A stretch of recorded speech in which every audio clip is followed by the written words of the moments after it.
ఉగాది యుగానికి ఆది ఉగాది. అమ్మ ప్రేమల గాది నిండా ధాన్యం ఉన్న నిశ్చింతగా నిద్రపట్టని ధైన్యం. పగటిపూట గంప కింద కోడిలా ఎవరికి ఎప్పుడు బలైపోతామేమో అన్న భయం. బితుకు బితుకుమంటూనే ఉంటుంది బ్రతుకు నిత్యం. ఎందుకు?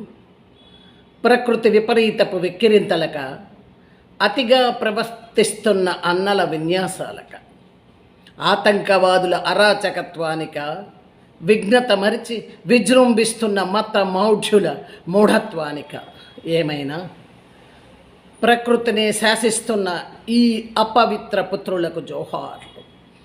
సాటి మనిషనే మానవత్వం మరచి మృగత్వపు మందు పెడుతున్న తల్లిదండ్రులకు జోహార్లు. క్రమశిక్షణ క్రమం తప్పిస్తూ కడుపు కోత పంచుతున్న తల్లిదండ్రులకు జోహార్లు. ఊచకోతకు ఉన్మాద ప్రవృత్తికి బలవుతున్న అమాయక బిడ్డల తల్లిదండ్రులకు జోహార్లు. అలనాడు పుత్రులను భర్తను దేశం కోసం రణరంగానికి సిద్ధం చేసిన తల్లిదండ్రులుంటే, ఈనాడు కత్తులు నూర్పిస్తూ కావేశాలే కర్తవ్యం అంటున్నారు. రేపు తమ ఉనికినే ముప్పు కాగలదని మరుస్తున్నారు.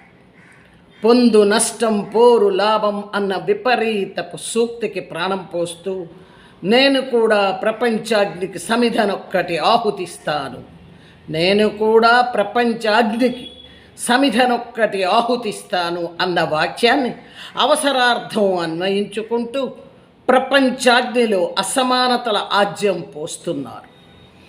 వారందరికీ మరోసారి జోహార్లు అర్పిస్తూ, నేను సైతం ప్రపంచ శాంతికి పావురాన్నొకటి బహుకరిస్తాను అనుకుంటున్న తల్లిదండ్రులకు జోహార్లు జోహార్లు. ఈ ఉగాది సందర్భంగా అభినందనలు, జోహార్లు.